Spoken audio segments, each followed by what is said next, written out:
family. I get the cheat code, I'm a beast. They should've never let me out of leash. Stop all the cap, I'm just tryna see. You really back what you talk on the beat. They put me in, I'ma walk on the beat. I eat my plate and it made me obese. I been pushing lyrics like a kingpin. And when the day we got no race. Episode of the Cheaters? No. Hello. Cheat Code Nation. Cheat Code Nation. I'm trying to come up with our supporter nicknames.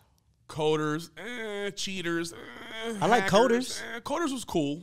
Coders? I'm not anti-coders, but I do want cheat coders. We can do better. Yeah, I think we could do better. better. We could do better. Cheat coders. It's again, we want it. We're trying to go one word recognition. Maybe it's too soon. Maybe we haven't done enough. Maybe that the one word isn't coming to us yet. I don't want to call them goaters because they're not goats yet. I don't think I'm a goat. You guys are goats. They're listening to become goats, so we're definitely not goat herders. That wouldn't be cool either.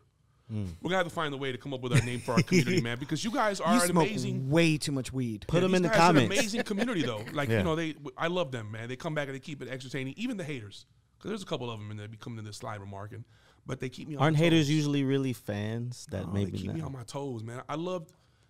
People think that I'm argumentative when we talk about the culture. It's I debating. love We're debating. Yeah, you're moving not the argumentative I at all. love the conversation because that an keeps overthinker. the culture going. I'm definitely an overthinker. Yeah. Definitely overanalyzer, all that stuff. That's why I don't smoke weed, because I'm an overthinker, and I would just drive myself crazy. Does it calm you down, or does it make you overthink more? If it doesn't, it helps slow down everything so that I can focus on the task. Because Got it. I'm constantly solving a lot of problems. Yes, you are. Like right now, I'm solving problems in my mind that have nothing to do with the show. But in the midst of that, That's while, real. I'm Yeah. looking at something, I'm always thinking of I think we talked about it a couple episodes, the processing, right? So when I see somebody and I meet somebody, I'm already going to, in my mind, what this person has to do to get a check. So like I've already moved 5 or 6 chess pieces ahead in the conversation, and I'm already acting like I know what the result is. And I go into everything like that. Does that make any sense? Yes, and I love that you're talking about this, because there's a million people out there watching this that do the same thing. Yeah. And you just told them that's normal. It and is. I love that, because It's it is very normal. normal. And as I applaud it. I was telling my nephew today, I said, listen, man, he's like, man, I've been getting up at like 7 o'clock in the morning, and I don't know why. And I said, bro, that's a good trait to have. That means you got something to do. Yes. So instead of becoming numb to that and not embrace that feeling, make it become annoying, make it become a sound in your ear that makes you get up and get to it, because that's what discipline is. Discipline is doing what you know has to be done with nobody telling you. Exactly. And that's when the world is quiet. You get so much more done. I sleep till the crack of 9, personally, because my quiet time is between midnight and 3. Yeah. Like, that's when I get most of my shit done. Yep. Yeah. I'm not as effective in the morning as I am We pass late the at baton night. because right when you're going in, I'm picking it up. Yes. See? That's the great Yes. organization. Yes. Yeah. All right. Thank you for sharing that. Yeah, thank you. You guys had me froze for a second. I am ready to talk about our first topic, the Billboard Charts. The different charts. Why do they matter? Do they matter? Why are artists focused on the Billboard Charts? The Hot 100, the hip hop, the R&B, the pop.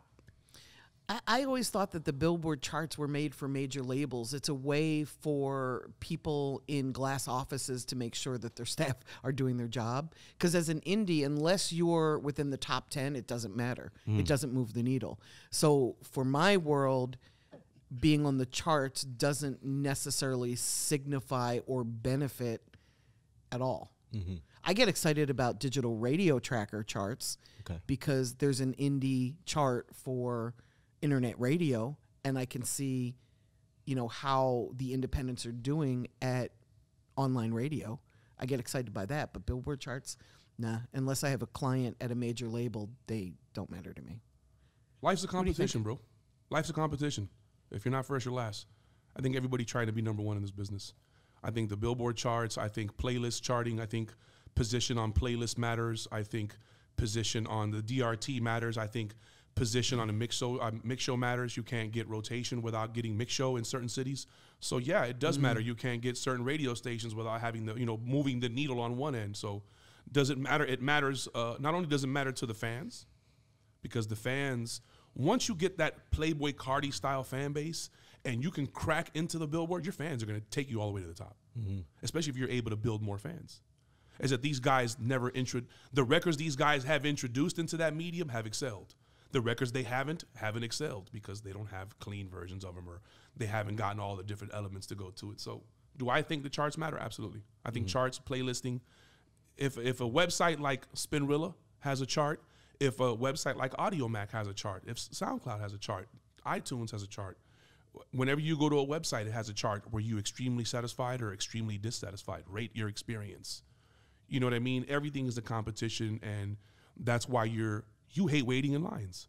So if there was a way, my tweet. I saw your tweet. You hate waiting in lines. So if there was a way that you can avoid paying to wait in lines to get to the very front, it's not because you're bougie. It's not because you have zero patience to wait in line. Yeah. Correct. That's why I don't go to the post office. You want the best of everything. And I think that those charts are there for that, to remind us that we could be doing better. Some people will see those charts and see the system and the man perpetrating and all this extra stuff. I see that chart and I understand what I'm up against. I see that chart and I'm able to go study game film. What do I mean by that? I'm able to reverse engineer the releases. If I'm number 49 on the chart and I got time, then I'm researching the other 48 records ahead of me to find out what they did right, what they did different, timing, platform, station, time, so forth and so on. So if you're on a chart, should you use it as a promotional tool? Abso-fucking-lutely. Curse jar. Curse jar, dollar, sorry. Okay. I hate to change the mood and get a little airy. Let's talk about dead artists. Oh. And how well they do after they pass away. Is there a particular reason that happens for artists after they pass away? Some of them, if they're newer, they blow up even more. I know that's a topic that a lot of people rarely touch on. It's true. I think that there's a finite amount of material if somebody passes, except in the case of Tupac, who recorded 8 million songs before he died. I think sometimes people listen to the music to see if there's a secret in there, like what led up to the person passing. Did they talk about it? I think in a social media age, I think it's more of a poor indicator of where we are as a society, is that people took the time to take your passing to then grab your content and use your content for their applause. So, you know. What do you mean by that? Like somebody would grab Triple X Song is dead. Yeah. Well, let me go get one of his saddest songs and make a video to it because this is what everybody else is doing because I don't want to be left out of the loop. Oh, I see what you're saying. So I think a lot of times it's a flag that somebody waves. it's definitely a flag that somebody waves. You know, if you're a legacy artist like a Tupac that had put out albums, Platinum had a albums, catalog, movies, so forth and so on, yeah. But, you know, you look at, I don't know, man. I don't want to disrespect anybody that's passed away, but Pop Smoke, you know, one album. You know what I mean? And, you know, the features that he's got are going to keep him streaming and keep him relevant until those features run out of relevancy. And then at which point he'll kindly fade away into the sunset. I don't know, bro. If you got fans, those are the type of fans you should be trying to build as an artist, that if you die, they're going to pick up your flag and wave it until they die. And very few artists invest in their following that way. And that's why people like Triple X Young have that type of following, because he invested in his fans. How do you feel about hologram performers? Like, do you think that Whitney Houston should be able to perform Tupac? Yeah. XXX? I think it's entertainment. Yeah. Okay. Absolutely. Especially with the way the metaverse is coming up now and digital performances. I think Megan Thee Stallion has one where you can go and throw the Oculus on and you can go see her concert simultaneously in like 10 different states or something like that. So I definitely think that, you know, dead or alive, if your business was handled, and obviously those people were, then, you know, your estate's going to reap the benefit. Isn't that the whole point? Yeah. I put enough work into my brand and my image that when I Yes. die, my kids Can eat. can eat Young off of a Tupac performance or whatever it is. And I'm hoping that's the way it is. I hope they had their business set up that way. I know Lil Wayne's image is owned, so you couldn't put out a poster with Lil Wayne's image, for example, without getting approval from somebody. Not Lil Wayne, but the silhouette, the dread silhouette, the whole image. His whole image is sold. Eminem's is as well. These guys sold their image, so you couldn't put a picture of them on anything without paying a licensing fee. That's wicked. So dead or alive, if you had enough business savvy to do that, I think you're reaping the benefits of that. I think if you set up your business to do that, smart move. Dope. But and also, again, on the flip side, I think everybody wants to be involved in what's happening. And right now, celebrating death is a lot more popular than celebrating life. And that's why you wait till somebody dies to tell people how amazing they were to you and how, because it's a shame to talk bad on their dead. People ain't keeping it real, man. People are keeping it funky with whoever it is that's watching. All right. Next question. Finder's fee for discovering artists. Is that a thing? If you find an artist and you create a situation for them, how do you protect yourself in that situation to get something out of it? You're a weasel if that's what you're doing. I hate middlemen. You're a weasel if that's what you're doing. If you have the ability to if you've discovered somebody and you have the outlet to take them where they need to go, and the only reason you don't is because you can't get a percentage, you're a piece of shit. Swear jar, give me $10. You're a piece of shit, a glorified, steaming, smiling piece of shit. Agreed. With a little emoji eyes looking like that. And a hat. And a hat. And what a birthday hat. Is it common practice? Unfortunately, it is. Yes. Is it a standard practice? Unfortunately, it is. Yes. Is it fair? Fair is a place where they judge pigs. So understanding that not everybody you meet or encounter on your path to success is going to want something from you. There are some people that genuinely don't want anything more than your success because they are the torchbearer. By bringing you to the toll to get across, then that just solidifies them to keep bringing more people to get across the bridge. You know what I mean? There are some people that are actually in this business to crown kings and queens, aside from the three at the table. My issue with finder's fees is that it then becomes about the money because it's usually a percentage. It's either a flat fee of like 25 grand or it's like 5% or 10%. And my problem with that is it no longer becomes about helping the artist get on the best label that can do the best job for them. It becomes about the money. So it's transactional. So it's transactional. So I'm going to help somebody get on XYZ label because they're willing to pay me $25,000 as opposed to this other label where they'd be much better suited because they're only willing to give me $5,000.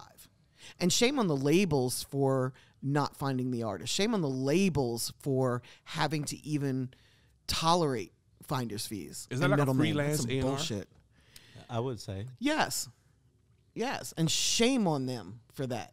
For contracting A&Rs. Yeah, because their job is to find talent. Right, the salaried employees at the label's job that are in the A&R department, it's their job to find talent. Correct.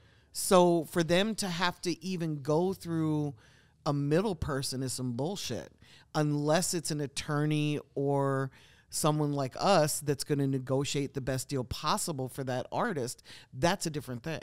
And then I have a real issue, and I don't want to get started here, but I have a real issue on people that find an artist, sign them to themselves, and then go do a deal with a label for themselves.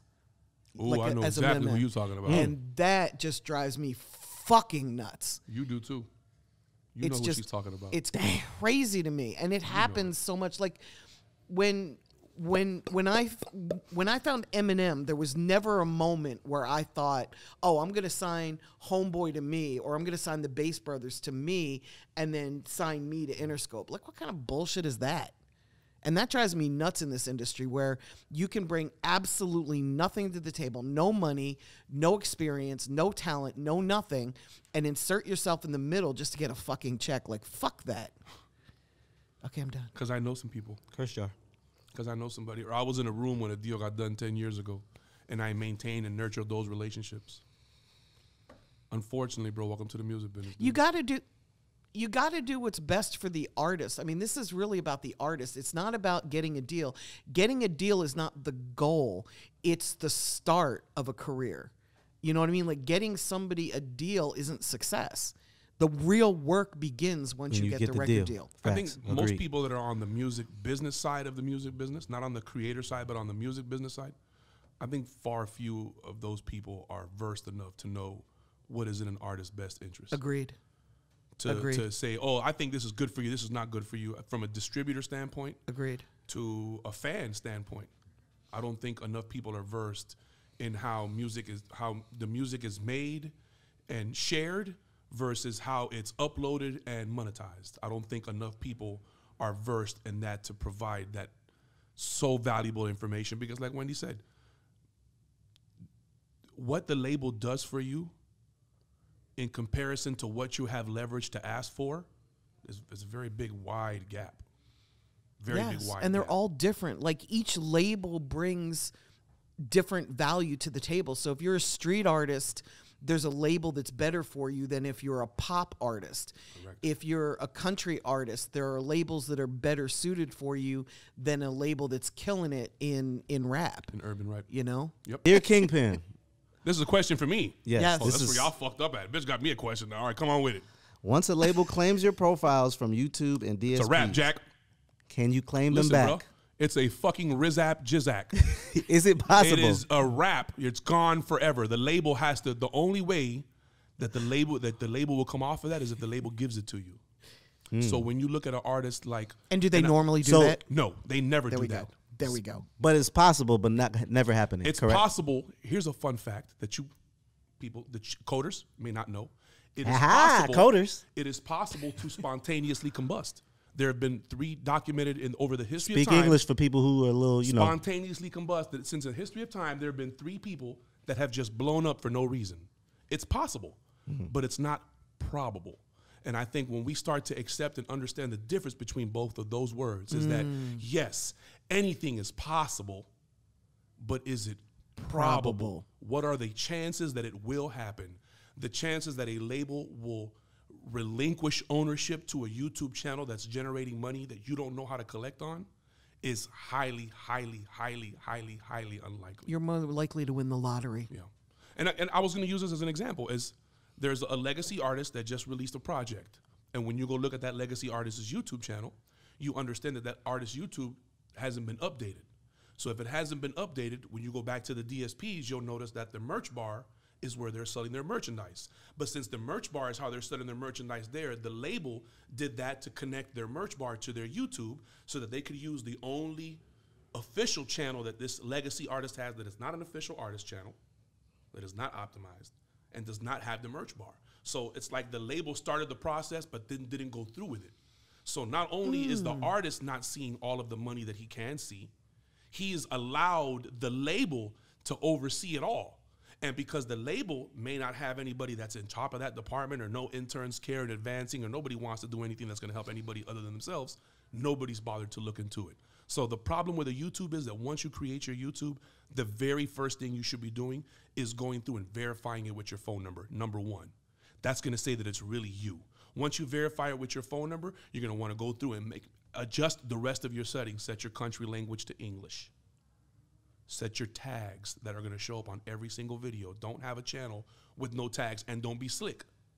Don't Playboy Cardi, Lil Wayne, Banana Republic, U2, Rattle and Hum. No, put hashtags relative to your content. Rap music, hip hop, ATL rap, Mississippi hip hop, Mississippi rap, Mississippi live, Mississippi acapella, whatever it is, but put them relative to your platform so that you can start to target those people. You guys are losing the attention battle because you're fighting for attention from artists, for a fan base from an artist that already has captivated his fan base's attention. You're not going to steal that from them. So really, whoever's smartest and most aware wins. But there's also contractual situations to consider. If you're signed to a major label, you've probably signed a contract giving them the rights to and permission, your right? website. Yes, your website, your YouTube channel. Where this becomes a factor in legacy artists is when you leave the label and everything comes back to you, you have to make sure that you go in and bring everything back to you. You can't leave Epic and become independent and let Epic keep collecting on all of your income. Because they will collect. And this is where having Why those wouldn't they? relationships is going to be paramount. Because Yes. if you went up there with a baseball bat and called everybody dumb fucks and all that shit, there's nobody at that building that's going to ever pick up the phone for you to make that call. But if you maintain those relationships and you were able to build and nourish that and kept the business, They'll help you. They'll help They'll you. help you. You'll be able to walk Yes. in there. And that's why I say it's not probable. Yeah, of course it's possible, bro. But it's not probable. Yeah. Cheat code. Chico, great question.